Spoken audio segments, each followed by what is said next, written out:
Olá, irmãos, a graça e a paz. Estamos juntos novamente aqui para um pão diário. Estou em São Paulo, vim para o casamento de uma sobrinha e hoje é meu aniversário. Eu estava imaginando que eu estava fazendo 54 anos, depois que a gente faz aniversário muitas vezes, isso acontece. E depois fui fazer as contas e descobri que eu não estou fazendo 54, estou fazendo 53. De modo que eu ganhei um ano de maneira muito fácil. E a minha esposa riu muito por conta das minhas contas erradas. Uma grande alegria estar com vocês. Eu estou bastante gripado, com a voz meio rouca. Mas convido você a ler comigo. Aqui no primeiro livro de Samuel, no capítulo 3, a partir do verso 1. Nós vamos ler alguns versículos aqui. O jovem Samuel servia ao Senhor perante Eli. Naqueles dias a palavra de Deus era muito rara e as visões não eram frequentes.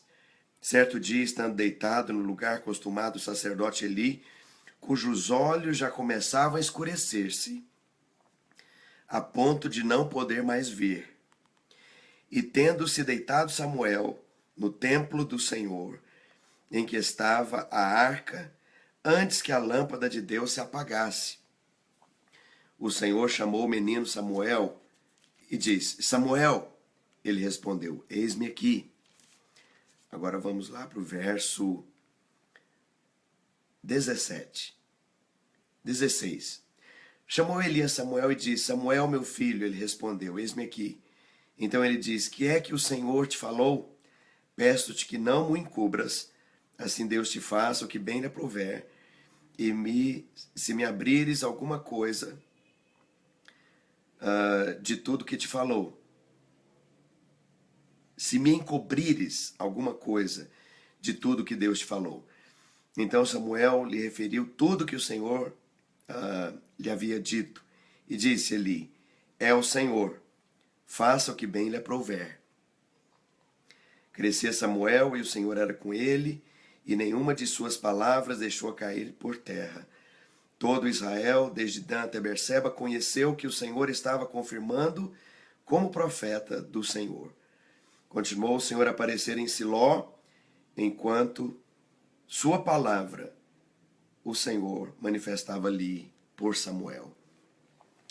Você tem aqui duas coisas interessantes. A primeira é que Deus mesmo instituiu os levitas, o sacerdócio, o trabalho dos levitas. E Eli era esse representante. Ele tinha as alianças, ele tinha a unção, ele tinha autoridade legal. E se você ler o contexto, o capítulo anterior, os capítulos anteriores, você vai ver que os filhos de Eli não se importavam com o Senhor. Eles tinham uma atitude de desprezar os sacrifícios, de se prostituir com mulheres nas instalações, nos lugares ali próximos do tabernáculo, e eram pessoas que não se importavam com Deus. Tudo aquilo, na verdade, virou uma religião fria. Estavam todos eles com Deus em doutrina, mergulhados em morte. E é interessante que Samuel, lembra da esterilidade de Ana? Deus usa a esterilidade, Deus usa situações contraditórias, controversas, complicadas, para colocar a sua cunha, para colocar o seu dedo da maneira mais incomum que a história, às vezes, jamais vai prever. Samuel não era da tribo de Levi. Portanto, ele nem podia oficialmente praticar os ofícios que Eli e os filhos praticavam.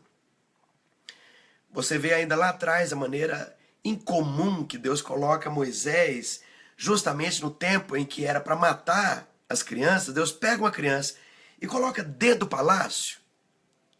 Como que Deus faz isso? E aqui, da mesma forma, a Bíblia diz que o contexto era um contexto de religião, era um contexto em que todo mundo tinha se acostumado com os moveres de Deus. A Bíblia começa o capítulo 3 dizendo que a palavra de Deus era rara e as visões não eram comuns. Quer dizer, Deus parou de falar, Deus parou de agir, Deus parou de se manifestar, o mover de Deus já não acontecia, o fluir da sua presença já não era percebido, o manifestar da revelação e da luz na sua palavra já não era desfrutado. Por quê? Porque as pessoas foram se tornando acostumadas com a religião. As pessoas passaram a adotar religião em substituição a qualquer realidade espiritual. E a grande chave de tudo isso é: os filhos de Eli não se importavam com o Senhor. Quando você não se importa mais com Deus, tanto faz. Quando nós não nos importamos com Deus, tanto faz. Vai ter Bíblia, vai ter louvor, vai ter pastor, vai ter crente cantando, vai ter louvor, vai ter dinheiro, vai ter muvuca, vai ter igreja cheia. Só tem um detalhe: Deus não está mais nisso. Deus não se move mais. É tudo tão seco quanto língua de papagaio, como eu costumo dizer. E aí, no meio dessa sequidão, a Bíblia mostra que o líder principal, Eli, já tem os seus olhos se escurecendo. E aqui a Bíblia refere-se a isso, não é à toa que está aqui, num contexto em que mostra a falta de visão, a falta de revelação, a falta de posicionamento, a falta de liderança de Eli, porque ele também não se importava mais com o Senhor. Ele se tornou um religiosão, velho, ultrapassado, pesado, cego. E aí Deus coloca de maneira incomum, através da esterilidade de alguém, Samuel, dentro do tabernáculo. E ele, crescendo diante da arca, sendo influenciado pela presença de Deus, um dia, a Bíblia diz aqui, antes que se apagasse a luz do candelabro, querendo dizer que antes que as coisas chegassem num ponto sem volta, Deus chama Samuel e conversa com ele, fala do seu descontentamento com a religião, com o status quo, com a situação toda, com a família de Eli, com a religiosidade dos religiosos, com a frieza das denominações. E Deus então fala com Samuel, e no dia seguinte o próprio Eli, percebendo que era Deus falando, porque apesar de religioso e frio, ele percebera que era Deus falando com Samuel. Ele pergunta para Samuel: e aí, o que foi que Deus falou? E aí quando Samuel conta tudo a Eli, não houve reação nenhuma. O máximo foi: ele é Deus, faça o que quiser. Não houve choro, não houve arrependimento, não houve uma atitude de se dobrar pelos filhos, não houve uma atitude de chorar amargamente por aquilo que ele tinha se tornado. Não, ele é Deus, ele que faz o que ele quiser. Em outras palavras, a religião aqui, essa denominação já está morta, essa igreja que está seca, tudo aqui está andando é no vácuo, tudo aqui está andando é na inércia, que já foi quebrada, está tudo cheio, o povo está vindo, dinheiro está entrando, louvor acontece, está tudo jóia. Deus, ele faz o que ele quer. E a Bíblia diz que Deus fez, removeu a família de Eli e levantou Samuel, que era o improvável. Qual a diferença? A diferença é que Samuel não se contaminou com aquilo, Samuel não se envolveu com religião, Samuel jamais abandonou um coração real diante de Deus, tenro, genuíno, fresco, vivo, apaixonado. E a Bíblia diz que por causa disso havia o ambiente oficial, era onde Eli estava, porque ali era a autoridade oficial. Por outro lado, Samuel, que morava em Siló, foi o lugar precisamente onde Deus escolheu para ali começar a manifestar a sua palavra, a sua vida e a sua unção. Não sei quanto a você, qual desses personagens aqui com quem você se identifica mais. Se você talvez está num ambiente religioso, a maneira de mudar alguma coisa é se importar com o Senhor. E falar: Deus, visita essa estrutura, esse trombolho frio. Deus, visita essa denominação que prega a palavra, que defende a Bíblia, que é fundamentalista às vezes, mas não tem mais vida, não tem mais paixão, não tem mais amor, não tem mais encargo, não tem mais mas aquele óleo, aquela palavra com lágrimas, com o coração quebrado.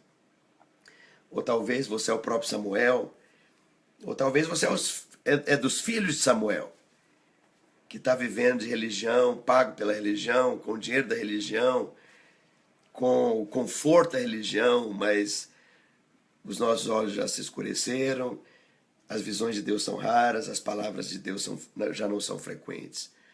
Ou talvez você é Samuel. Se você é Samuel, você não tem que fazer nada. Simplesmente mantenha o seu coração fervendo diante do Senhor. Não acuse, não critique, não cause divisões, não aponte a falha de Eli. Samuel jamais faz isso, Deus não confirma. Então, de certa forma, o teste não é mais de Eli apenas, é de Samuel. O que você vai fazer com as visões que Deus está falando? O que você vai fazer quando Deus começa a falar com o pé e não com a cabeça? Porque era o caso, a cabeça é Eli. Mas Deus não está falando mais com Eli, Deus está falando com o pé. Deus está falando por uma via meio que ilegítima. Deus está falando por Samuel. Às vezes, quem tem cargo, quem ora, quem jejua, é a zeladora da igreja. Deus vai começar a falar pela zeladora. Ou o mecânico, que é o diácono. Sabe, o que é que você vai fazer? Continue orando para que Deus visite essa estrutura. Esteja pronto para servir, para amar, para manifestar a palavra de Deus. E talvez, em último caso, até se retirar. Porque se a estrutura está fria, se a estrutura é morta, se ela é irrecuperável, irreformável, Deus vai começar a falar em Siló, deixando o que havia de velho na estrutura antiga. Deus não tem uma assinatura de contrato, de monopólio com denominação nenhuma. Nunca aconteceu.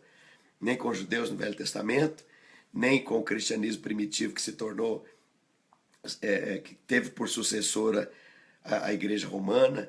Deus não fez aliança e nem assinou contrato nem com as igrejas protestantes históricas.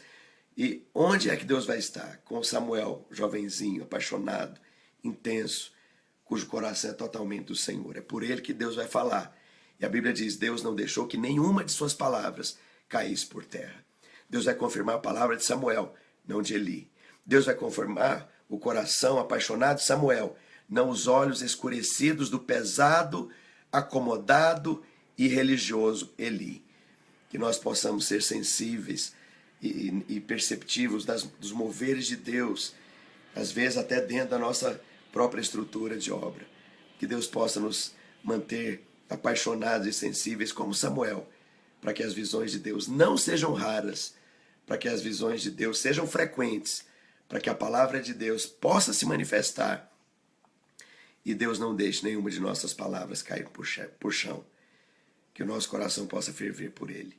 Receba o meu carinhoso, afetuoso abraço. Estaremos juntos amanhã para mais um Pão Diário. Deus abençoe a todos.